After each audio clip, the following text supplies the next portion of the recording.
Every once in a while, I like to challenge myself with making cards out of one main die or stamp set. Today, I chose the Simon Says Stamp Chunky Hearts plate, and I created 7 different cards, and I had lots of ideas for more. I just ran out of time. So today, I'm going to show you how to do some alcohol ink blending. I'm going to show you, well, actually, it's not alcohol ink blending. I'm going to show you how to make backgrounds with alcohol inks. We're going to do some ink blending with distress oxides and regular inks. And I'm also going to show you how to make some shaker cards. And we're going to create some backgrounds with cardstock strips. I love cardstock strips. I think they're very fun. And let's get started on, let me show you how I made all of these cards. This is a long video because I have a lot of things to show you, so hang tight. So I really thought this Chunky Hearts panel was really fun. I thought it had a lot of potential for shaker cards, or you could put some gel paste on it to make some raised areas. You could create dies out of the Chunky Heart panels. There's so many different things you could do with it. But the first thing we're going to do is we're going to use alcohol inks. And I love this little holder that I have with my alcohol inks in it. And I keep my pearl alcohol inks separate from my regular alcohol inks. So I'm going to grab some alcohol ink cardstock from Ranger. This is the glossy version. It's already pre-cut. And I'm going to grab my blending solution, and we are going to just plop and drop. So in this particular one, I'm going to put the blending solution on first, and then I'm going to add the alcohol inks. There is no rhyme or reason to alcohol inks. They do what they're going to do. You can help along with a straw. You can help them along with a blower tool. You can use a paintbrush to move them along. In this particular situation, I knew I was going to be using the Chunky Hearts die, and I just wanted a cute little, not cute, a fun little background so that they would stand out a little bit. So the thing I like about alcohol inks is, I don't know if you know this, but that little tip at the top is designed that you don't have to put the lid on in between what you're doing. It creates a little bubble in there, and that little bubble keeps the alcohol ink from evaporating. That's a little tip I learned from Tim Holtz, and so I stopped putting the lids on my alcohol ink. See, look at me, I'm putting it on, because I don't need to. And I know it only saves seconds, but seconds in the crafting industry really does add up. Don't you think? You've got seconds left to make another card, or stamp another sentiment, or cut another die cut out, or maybe even clean your craft room. So I just grabbed some different color reds and pinks that were in my stash, and I'm adding a little more alcohol blending solution here to get it moving around just a little bit more. And then there's this great little blower tool. I don't know what you call it, but that's what I call it. I'm just moving it around. Now, I knew I wanted my panel to be pretty much covered. I didn't want any white showing through. So I needed to go back and add a little bit more alcohol ink just to make sure that everything was covered, because I wanted to use that Chunky Hearts panel. Typically, if I'm making an alcohol ink background, I don't care if the white shows. Again, adding some more blending solution. See how it moves? Looks like little amoebas, if you ask me. And if you want to halt that movement because you like the way it looks, hit it with your heat tool, and then it won't move around anymore. I was really happy with this one. In a couple of seconds, you'll see I'm done. You just keep playing till you're done, till you think it's good, till the amoebas are done moving around. That's what I call them. And I set that one aside. Now, these are the pearls. Now, the pearls, you need to shake, shake, shake, shake, shake, shake, shake. There's like a white sediment in the bottom. That's the pearls. When that is gone, you're done shaking. So just keep shaking. I don't know what happened with that one.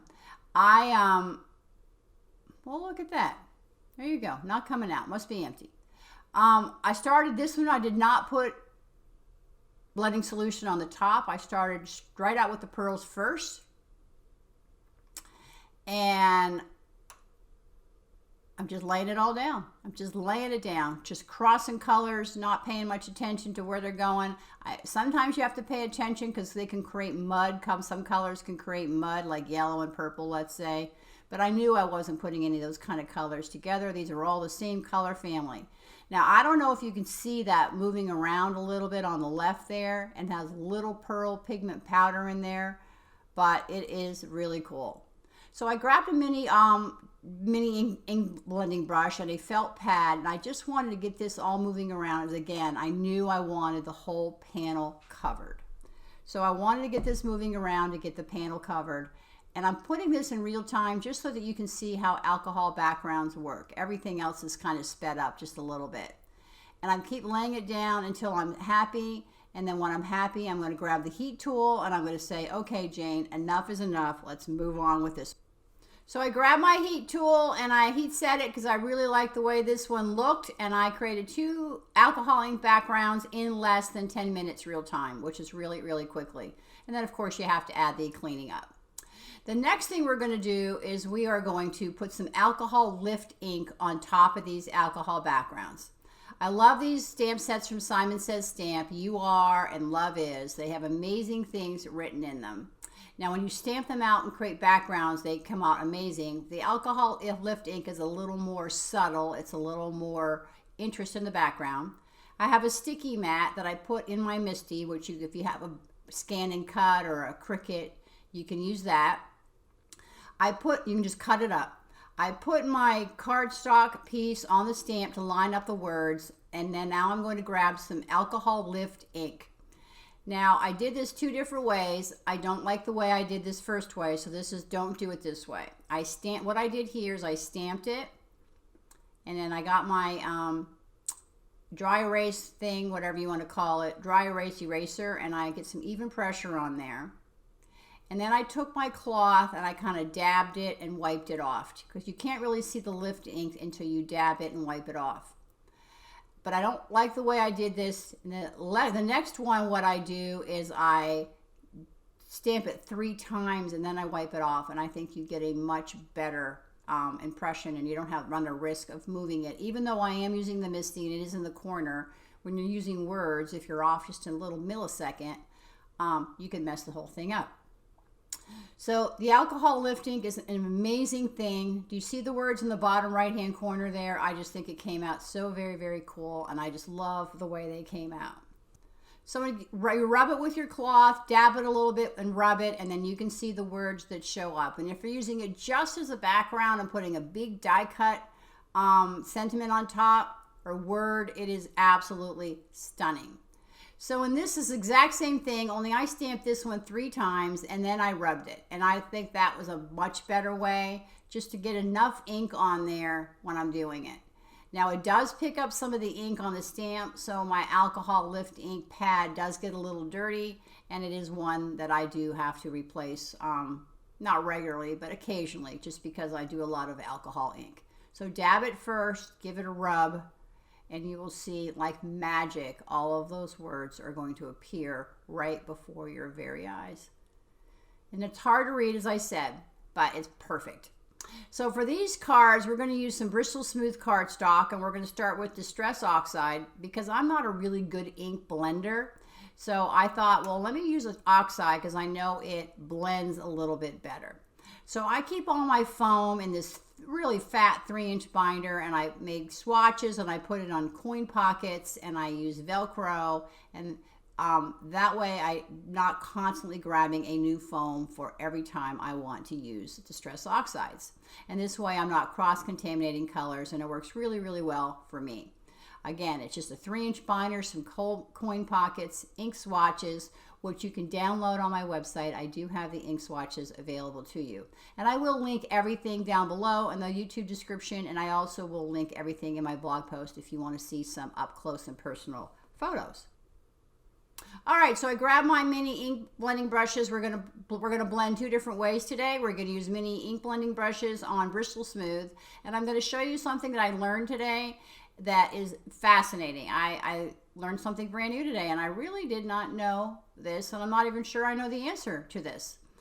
But I'm not a good ink blender, as I said, so I'm just going to start with the lighter color at the bottom, and I'm putting it all on my Waffle Flower water media mat because it is amazing. It holds the cardstock down, so I don't really have to hold it. It grips it, and you start off the paper and kind of move into the paper. I was thinking as I was working that spun sugar was a little too light, but it ends up being perfect. Next, I'm doing the festive berries, and I'm putting that Post-it there because I tend to get really inky fingers, and I didn't want to mess up the whole card with my fingers. And plus, when you touch the oxides when they're wet, or any ink when you're blending it and it's wet, you will leave fingerprints, and I did not want to leave fingerprints. So I just went back and forth between the three colors until I got an even blend, until I was happy with what was going on, and I was just really happy, and I thought it looked absolutely great. So there's just a little ink blending. So now we're going to use some ink blending brushes. Now I grabbed some inks from Concord and 9th. I grabbed 3, and I thought I would like them, and then I ended up grabbing a 4th ink. I did the Ballet Slipper. It was way too light, and I went with Poppy, and you'll see in just a sec. I clean my brushes in between because I don't know what color I had on there last time. I want to make sure that I have, try to get that old color off. I never do it when I'm done with a project. I always do it before the project. And as I said, the Ballet Slipper ink was a little too light. Now, I love Concord and 9th inks because they have a foam pad, not a felt pad. And when you use them for stamping, and if you have trouble stamping at all, and you don't ever get a clear impression, or it just doesn't get there good enough, or it's not crisp enough, try Concord and 9th inks. You stamp them a little bit differently than you do regular inks. You don't stamp, you know, plop, plop, plop, and then stamp. You just do 1 or 2 light-handed ones, and you will get a beautiful impression. And you can see here that I changed colors, and I ended up with purple because I thought, purple's good for Valentine's Day, right? And again, I thought I was going to make all Valentine's Day cards, and it turns out I just made a few Valentines and just love cards, red, pink, and purple cards that you can use for any occasion, not just Valentine's Day, which is really fun.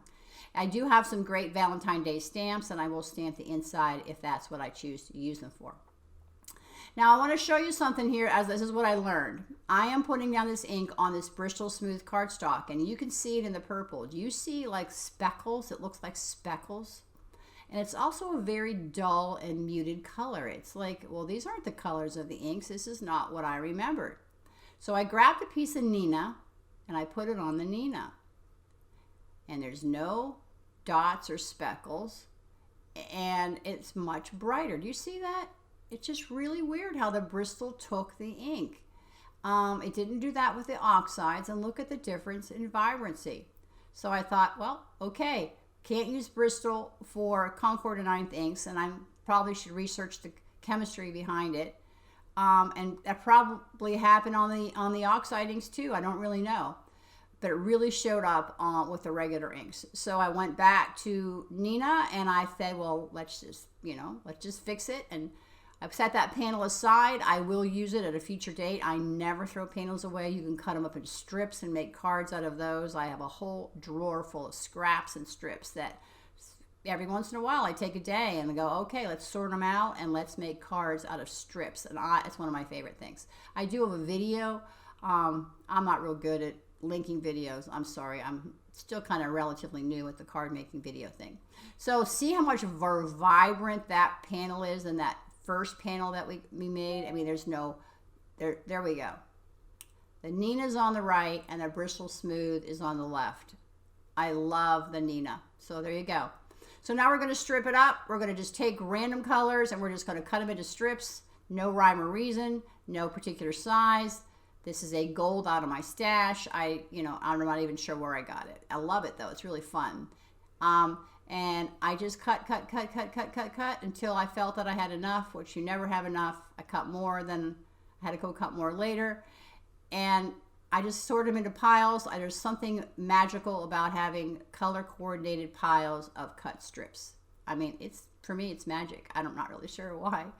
So here's the rat. The last one I'm going to be cutting is the red. Now I'm sorting them all in colors, which I should have done as I went along. And, you live and learn. You go, oh, why did I waste precious seconds on not straightening them up while I was cutting them? So there's my wonderful, wonderful strips. So I'm going to show you 2 different ways to strip it up or put strips on your cards. First thing I'm going to do is I grabbed a lightweight piece of cardstock and some Stick It. And I'm going to cut this down to 4 1/4 by 5 1/2, and I'm going to put Stick It on top of this little piece of cardstock. And there's kind of a trick on doing Stick It. You peel one of the sides away, and then you peel the other side away. If I can get my fingers in there, I'll actually show you how to do it. And you lay your cardstock on top, I'll get there. I promise you I'll get there. Lay your cardstock on top, and then you put those things that you peeled off on top, and then you cut it with scissors. And that way you don't touch the stick it, and you preserve everything, and you don't get all sticky and sticky. Nothing worse than stick it is really sticky. Well, stick it, the beauty about stick it is it's not really sticky until you push down hard on it, and then it's sticky. So it doesn't tell you which side the stick it's on, so I put an X on that. The other way to do strips is to just do tape runner or a double-sided tape, lay it down, make sure you get the corners, and we're just stripping it up. And I'm doing this in color order. I decided to go in order, and I'm just going for it, and it was fun, and I really enjoyed doing this. So I'm getting near the end, and I did cut some off so I could use some of the smaller strips when you get to the corners. You don't need such long strips. So as you can see on the left, I cut some off so that I could use those small strips. And when you use scissors, or you can use your trimmer, it's whatever floats your boat. I usually start out with scissors and go, oh gosh, I should be using my trimmer. But that really is totally up to you. So now we're going to move on to the stick it piece. I did the exact same thing, only I peeled the back off to stick it. And this particular time, I did not lay it in any order.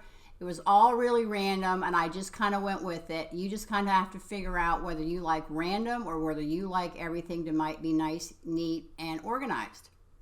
I like both. It just depends on the mood that I'm in, and I will definitely show you a comparison. Here you go.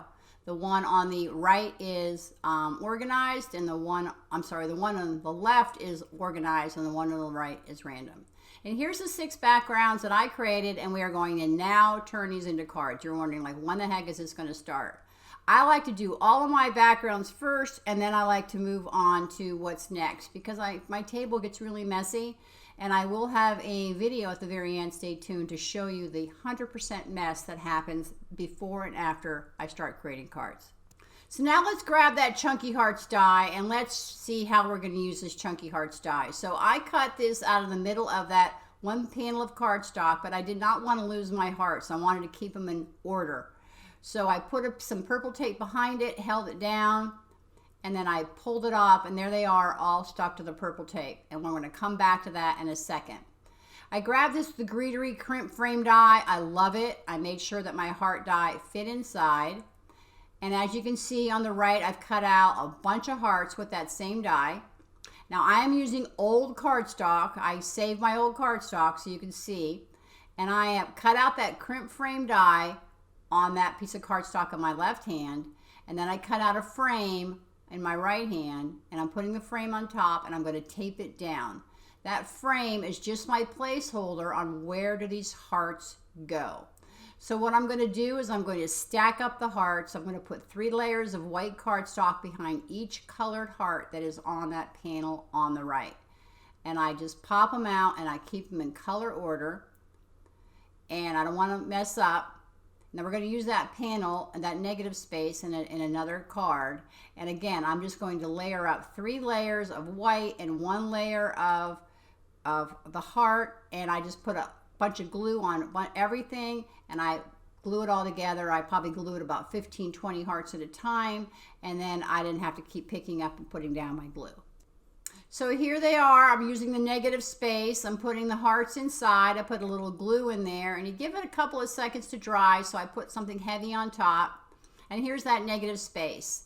I found a piece of striped paper in my stash, and I thought, well, let me make a shaker card. So this particular card, each individual heart is a separate window.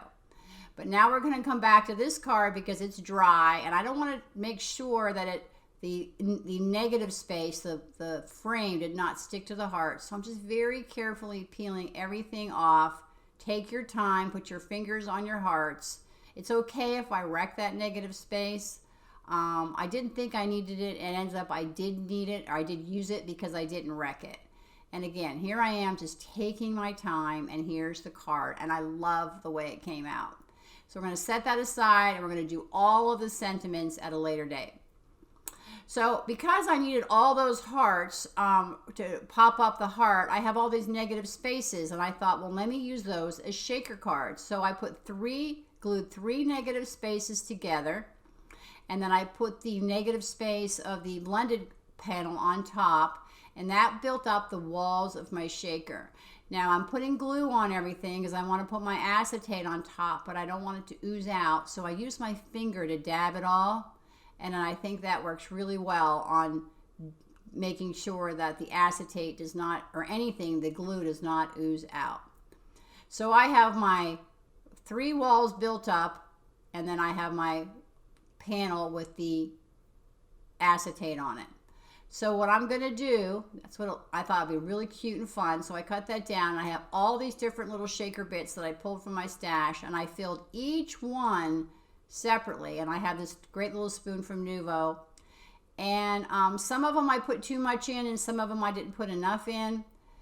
I never know how much I should put in, but I filled each one up separately, put a little glue on there, and now I'm going to put that striped background on top of that. And again, I'm tapping it because I don't want the glue to ease out and then get stuck on all of the shaker bits, because the purpose of the shaker bits is to be inside. And there it is. And look how cute that is. I love it. So now I'm grabbing my Simon Says Stamp Wonky rectangle die. It is my favorite die of all time. And I cut out a piece of white cardstock, and I grab that alcohol ink background, that first one that we created. So now I'm going to make another shaker card, and I'm cutting up some, I'm sorry, I'm not making a shaker card. I want to build this up.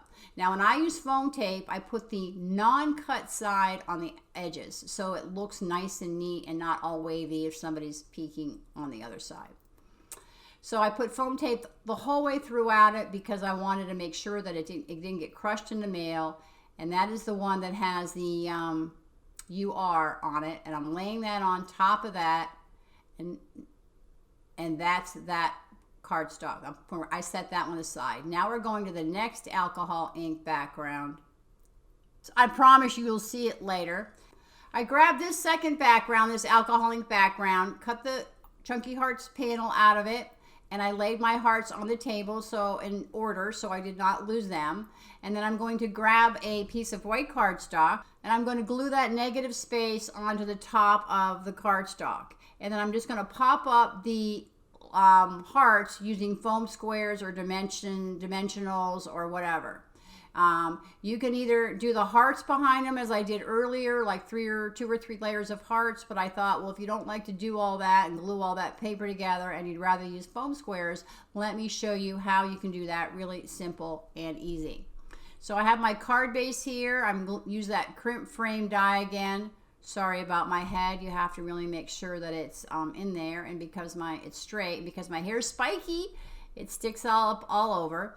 So just hold it down a second, give it a chance to dry, and then again, put your foam squares. You can't see it, my hand's out of frame, but I'm putting foam squares on the back of the hearts. There you go. I'm peeling off the backing, and I'm gluing them down. And that's what I did for every single one, and I really like the way this came out with that white showing through on the back. So let's grab this, strip it up. This is the one that we did in order. And sorry, this is not the one we did in order. I keep going back and forth, and I apologize. I'm just looking at everything, trying to figure out, well, what do I want to do next? So I have an idea, so I go with the idea on the one that I have. And that's why I do all my backgrounds first.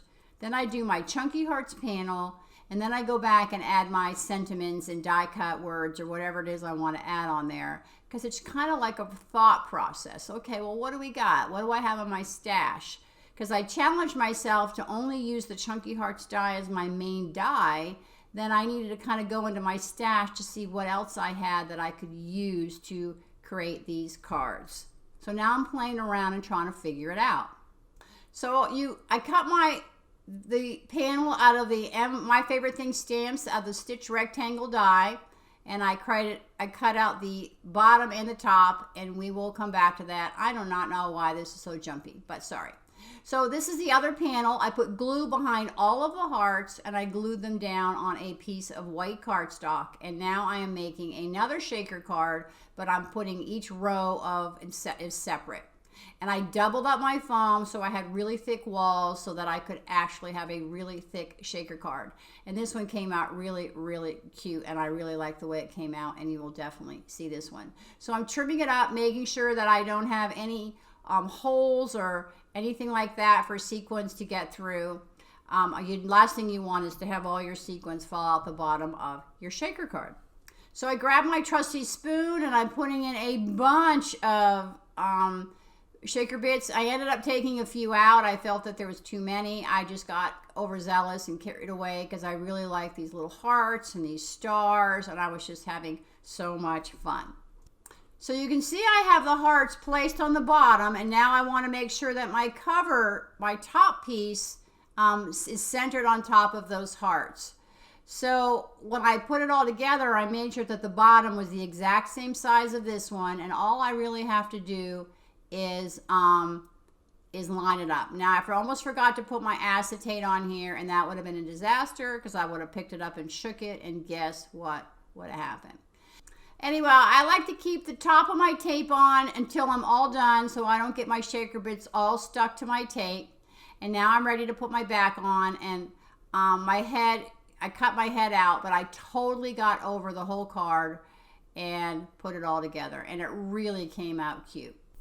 I love the rose. You wouldn't know they're rose unless you knew they were rose. So let's go to this card. This is the one that we use the Concord and 9th inks on, and so what I decided to do is to grab that UR stamp set, and I stamped it on top of it with some Lawn Fawn Yeti white ink. Then I grabbed some hearts and put them on my Waffle Media Mat, and I colored them with my ink blending brushes, and they didn't move at all, which is awesome, which is why I love that Waffle Media Mat.